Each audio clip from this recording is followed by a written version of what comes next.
Viewers, আজকে আমরা দেখাবো কিভাবে জিপসাম সিলিং করা হয়। দেখুন, আমরা একটি মাঝখানে স্কোয়ার একটি রুইতন ডিজাইন করতেছি, লুফার সিস্টেম। এটার বোর্ডটাকে সুন্দর করে মিডল করে নিচ্ছি।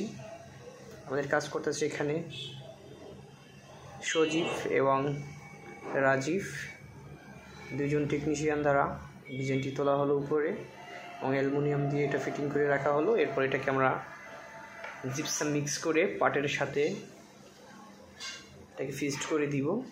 দেখুন, সাইটেরগুলো করা হয়েছে। আমাদের এই কাজটি চলতেছে উত্তরা 15 নম্বর সেক্টর, মেট্রো রেলের 10 নম্বর পিলারের সাথে। দেখুন, এই একটি কাজ কমপ্লিট হয়েছে। ইতিমধ্যে আমাদের রঙের কাজ বাকি আছে। দেখুন, খুবই চমৎকার একটি সিলিং। এই পাশে আরেকটি কাজ করতেছে, এখানে আছে আমাদের মাসুদ ভাই। আই হোপফুল আপনাদের সকলের ভালো লাগবে। যারা এরকম ধরনের কাজ করতে চাচ্ছেন আমাদের সাথে যোগাযোগ করুন। Thanks watch my video.